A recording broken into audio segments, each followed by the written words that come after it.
Então, bom dia pessoal, meu nome é Everton Borba, eu sou advogado atuante na comarca de Londrina, no Paraná, e sou pós-graduado em Direito Civil, Direito Empresarial,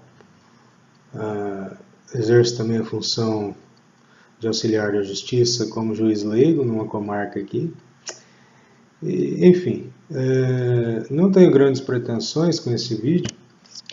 Na verdade, minha ideia é fazer alguns vídeos diários e curtos a respeito de alguns temas que eu acho interessante, principalmente dentro do processo civil e também algumas coisas dos juizados especiais. E, enfim, tenho grandes mestres aqui na cidade de Londrina, como, por exemplo, o professor Tiago Caversan Antunes, que é doutorando em Direito também. Converso bastante com o Dr. Paulo Antônio Papini, que é de São Paulo, também doutorando pela Universidade de Lisboa. E, enfim, a minha prática mais dentro do processo civil mesmo. E hoje, para iniciar essa série de alguns vídeos que eu pretendo fazer, falar sobre uma situação interessante em que eu recebi do Dr. Gabriel Batista, membro aqui da Comissão de Processo Civil da UAB Londrina. Desde já eu agradeço aí pela gentileza de ter compartilhado essa notícia conosco, e uma notícia também que já se espalhou aí pelos sites, que voltados à área jurídica, né? Em que a ministra do STJ, Nancy Andrighi, num voto em que ela proferiu a respeito de num recurso especial repetitivo, que visa exatamente dirimir a questão sobre a taxatividade ou não do rol de possibilidades de cabimento do agravo de instrumento previsto lá no artigo 1015. Então, a ministra, ela analisa a divergência doutrinária e jurisprudencial posta, né? Esse texto veio, então, do Dr. Gabriel, não sei se produzido por ele, ou se ele já encaminhou de alguém, mas enfim. O texto diz o seguinte: a ministra analisa a divergência doutrinária e jurisprudencial posta. Alega que se pretendeu com a nova disciplina acerca do agravo de instrumento, consta na exposição de motivos da comissão de juristas que elaborou o projeto do novo CPC. O objetivo era a simplificação e desestímulo de questões incidentais antes da ocorrência da sentença, possibilitando a discussão em sede de apelação. Diante disso, a ministra analisa 3 correntes da doutrina. Primeiro, o rol é absolutamente taxativo e deve ser interpretado taxativamente. Essa convicção está fundada no fato de que teria havido uma consciente opção legislativa pela enunciação taxativa, bem como que as partes não poderiam ser surpreendidas pela preclusão ao terem seguido a taxatividade. A taxatividade teria tido amparo dessa Corte, no sentido de que não seria possível o alargamento de hipóteses não previstas no rol, além de que as decisões relativas à competência, bem como discussões em torno de provas, estariam fora das hipóteses do artigo 1015. Pois bem, segundo, o rol é taxativo, mas pode ser interpretado extensivamente ou por analogia. Uma parcela considerável da doutrina tem sustentado que, a despeito do rol do artigo 1015 ser taxativo, nada impede que as hipóteses nele contidas possam ser objeto de interpretação extensiva ou analógica. Assim, cada um dos incisos deve ser interpretado de forma não literal, de modo a acomodar situações próximas ao que está previsto. Esta corrente tem sido acolhida por parcela expressiva da doutrina.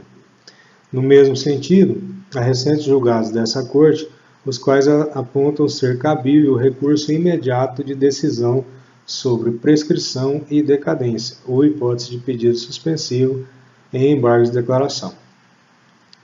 Ademais, esse foi o entendimento definido pela maioria das entidades que ingressaram como amicus curiae, além do MP. Terceiro, o rol do artigo 1015 é exemplificativo, admitindo-se recurso fora das hipóteses de cabimento previstas.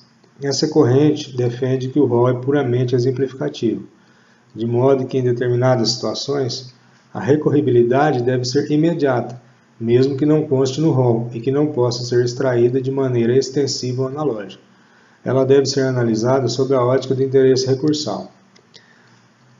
São essas as conflitantes posições doutrinárias e as controversas decisões do julgado. Então, dou uma pausa aqui no texto para depois voltar a falar então sobre o voto proferido pela ministra, para dizer o seguinte, que então são 3 posições hoje, bem delineadas, que vêm sendo arguídas perante os tribunais, que exatamente a primeira corrente doutrinária que afirma que o rol é taxativo, deve ser interpretado dessa forma, portanto não se pode alongar além daquilo que já está previsto na lei. Uma segunda corrente que diz que o rol é taxativo, mas pode ser interpretado de forma extensiva ou analógica, que em algumas hipóteses possa ser objeto então de interpretação por parte do juiz sobre o cabimento ou não, mesmo que ali não esteja previsto no rol do artigo 1015. E uma terceira corrente que fala exatamente que o rol do artigo 1015 ele é meramente exemplificativo. Então, seria plenamente possível a aceitação do agravo de instrumento, fora das hipóteses que ali estão elencadas naquele artigo. Portanto, essas 3 correntes estão sendo bastante discutidas nos tribunais pátrios, e até por esse motivo o recurso especial se tornou um recurso repetitivo, né, justamente para dirimir essa questão e ver e deixar clara a posição do Superior Tribunal de Justiça.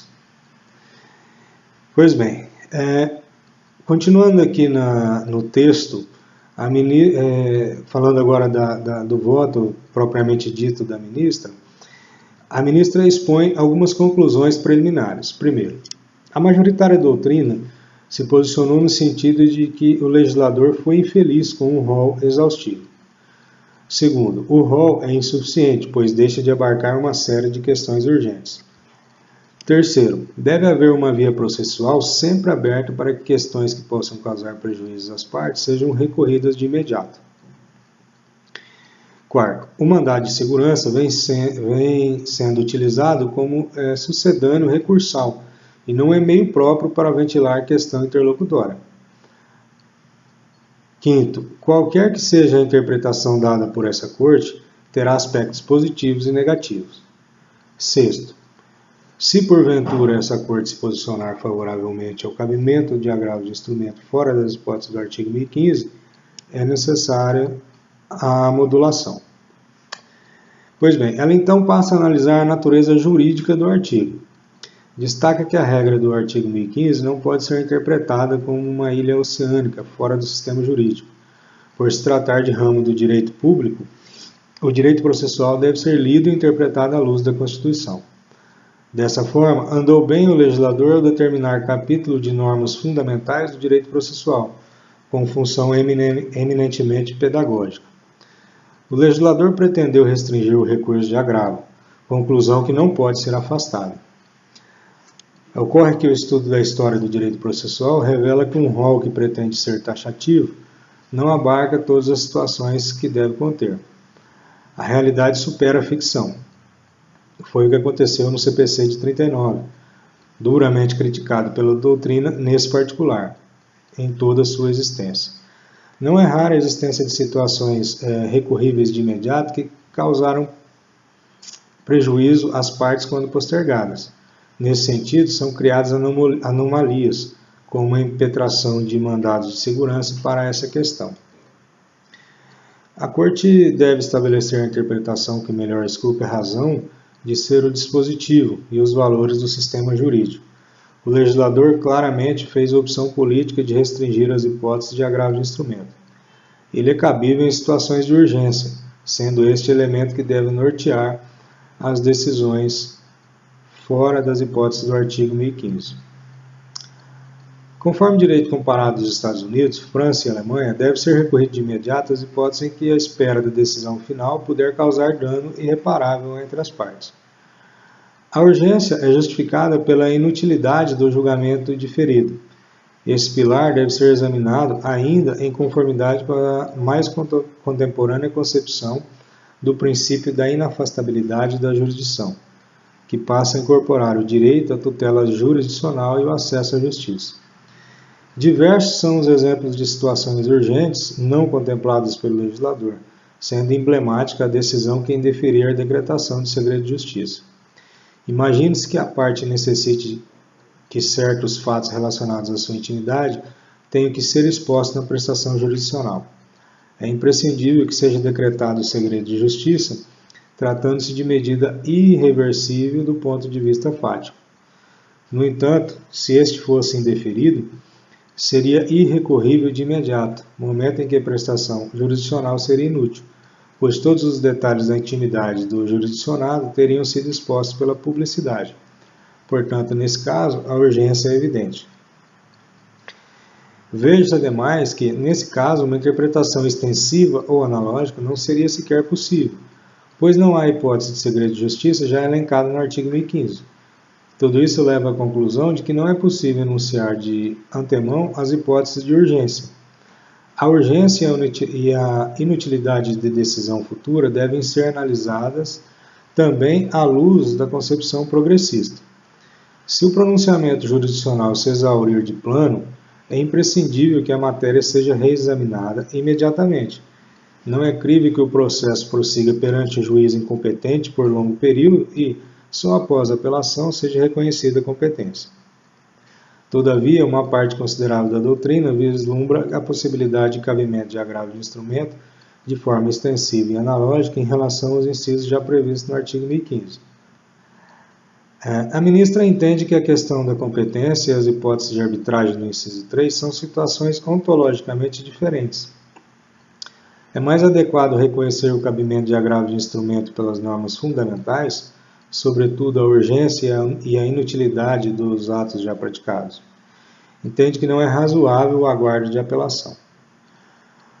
Conclui. A definição do artigo 1015 como rol de taxatividade mitigada. Como se percebe, o entendimento exposto pretende inicialmente afastar a taxatividade decorrente da interpretação restritiva, por ser incapaz de tutelar situações que poderão causar sérios prejuízos.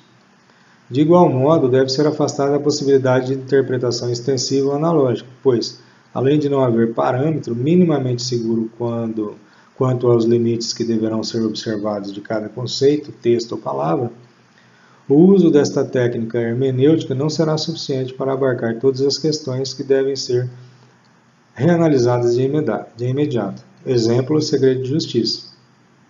Finalmente, não deve ser acolhido o entendimento de que o rol é meramente exemplificativo, pois este ocasionaria repristinação, contrariando o desejo manifestado pelo legislador. A tese que se propõe consiste em, a partir de um requisito objeto como a urgência, possibilitar a recorribilidade imediata de decisões interlocutórias, fora das hipóteses do artigo 1015, independentemente de interpretação extensiva ou analógica. Não há que se falar em desrespeito à consciente escolha política legislativa, mas sim interpretar o dispositivo em conformidade com o legislador e em situações que realmente não podem aguardar rediscussão futura. Trata-se de reconhecer que o rol do artigo 1015 possui uma mitigação, cláusula especial de cabimento. Preclusão. Preocupação em virtude de sua correlação com o regime de preclusões diferidas no novo CPC. Não há dúvida que o novo CPC alterou o regime de preclusões. As questões não abarcadas pela preclusão restam imunes até o momento da apelação. Diante desse cenário, faz sentido a preocupação externada pela doutrina, tendo em vista que a interpretação fora das hipóteses do artigo 1015 rompe com essa nova lógica de preclusão.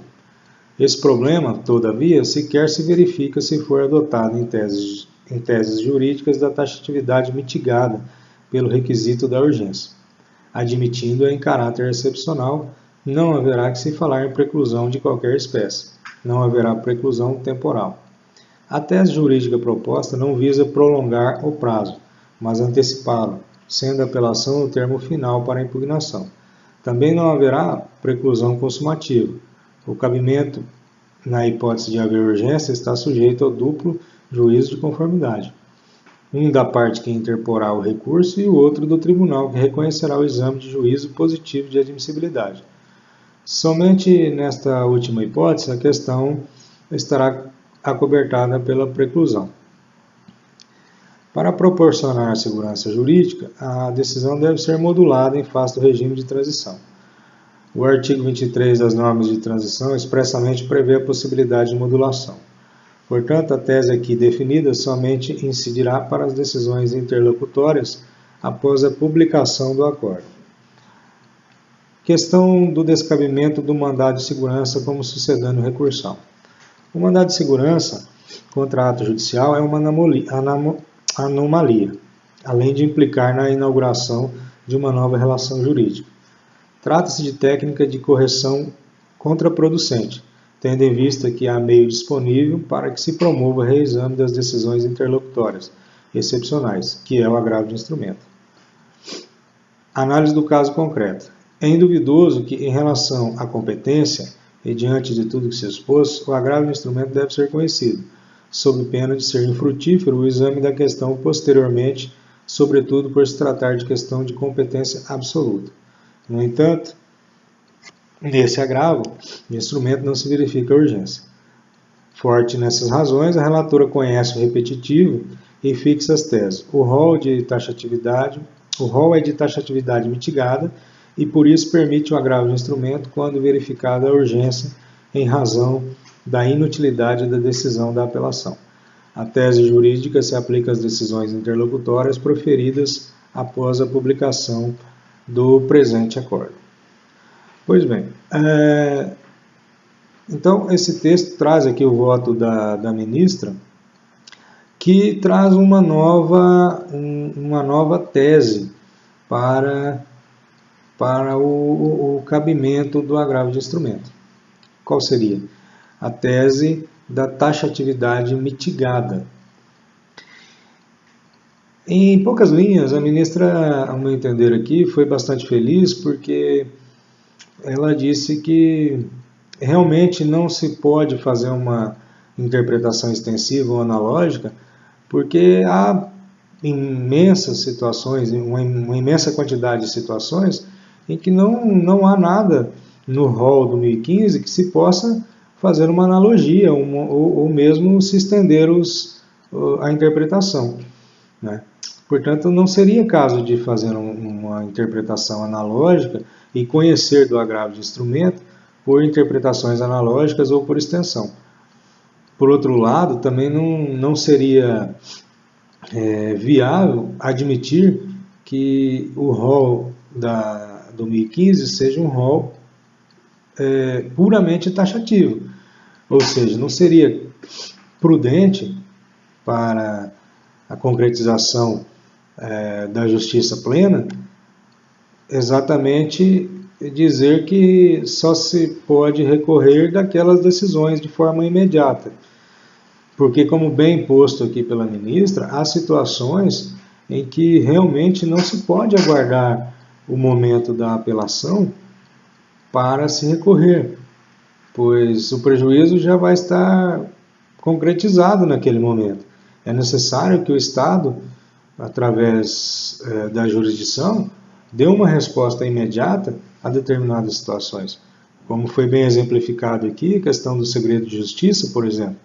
Imaginem os senhores uma ação de danos morais em que o marido expôs fotos, o ex-marido expôs fotos íntimas de sua ex-esposa por vingança, por qualquer motivo, nas redes sociais, e ela ingressa com uma ação comprovando, através de prints de tela, das próprias fotografias, ela junta a inicial, pede a liminar para que seja determinado as redes sociais que retirem do ar aquelas fotografias, e também pede o segredo de justiça, porque ali existem fotografias dela, de foro íntimo.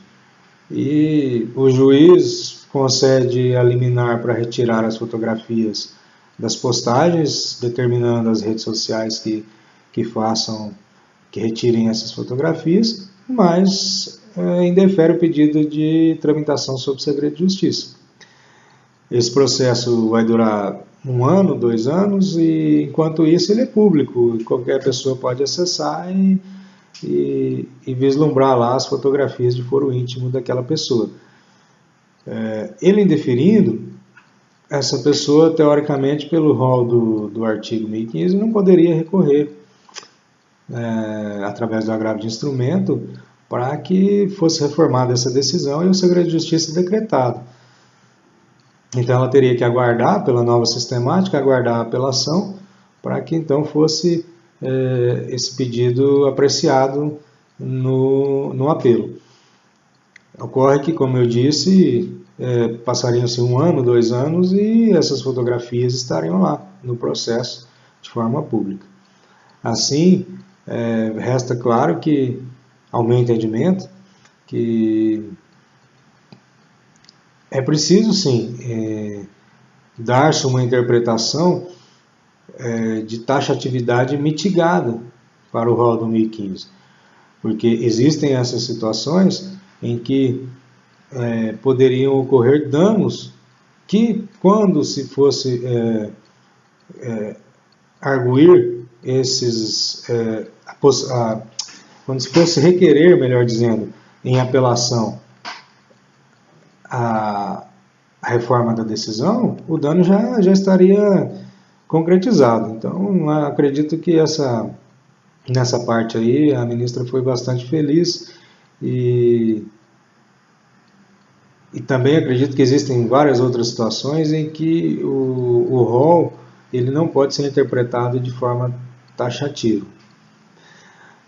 Pois bem, em rápida conversa com um colega e mestre e doutorando em Direito, mestre em processo, Dr. Tiago Caversan Antunes, a quem tem muito respeito,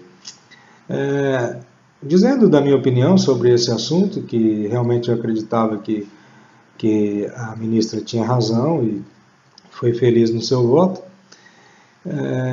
ele lembrou muito bem que o artigo que tratava do cabimento do agravo de instrumento no Código Revogado, de 73, ele já tinha essa possibilidade, na verdade esse requisito de que o agravo de instrumento deveria ser nos casos em que houvesse urgência, em que houvesse realmente necessidade de uma decisão imediata. Nos outros casos, o agravo seria retido. Contudo, com todo respeito que eu tenho ao Dr. Tiago, eu entendo que já anteriormente a jurisprudência e as decisões não levavam em conta essa situação, porque todos os agravos de instrumento, independente da urgência ou não, eles eram conhecidos. Poderiam ser providos ou não, mas eles eram conhecidos. Não se tinha uma exigência de que a medida requerida no agravo fosse urgente para que ele fosse o agravo de instrumento e não o retido, que hoje já nem existe mais. Então, eu acredito que realmente a ministra só traz aquele mesmo conceito que funcionou muito bem no Código de 73, traz, à luz do Código de 2015, justamente para que se amolde as possibilidades, amolem as possibilidades do cabimento do agravo de instrumento, justamente para aqueles casos em que a urgência é gritante e que realmente se precisa de uma decisão judicial imediata. E acredito que aí se concretiza justamente o direito constitucional da inafastabilidade da jurisdição. Enfim, hoje é o que eu queria falar com vocês. A minha opinião é de que a ministra está correta na decisão dela e espero poder contar com o debate aí. Se o pessoal quiser fazer perguntas, colocações, teses contrárias, enfim, fiquem à vontade aí para criticarem, para elogiarem. Enfim, eu não sou professor, não sou doutrinador, pelo contrário, sou um advogado atuante, especializado em direito civil, em direito empresarial, atuo também como auxiliar da justiça, né, como já disse no início, e a minha pretensão não é impor as minhas ideias a ninguém, é apenas debater com os colegas, advogados, juízes, colegas estudantes, né? Enfim, com toda a sociedade que se interessa um pouco pelo direito. E eu vou sempre postar aqui alguns vídeos, nem sempre relacionados ao direito processual. Vou falar de casos de consumidor, casos do Juizado Especial Civil, que é onde eu trabalho também. Enfim, espero que todos tenham gostado. Um abraço e até a próxima oportunidade.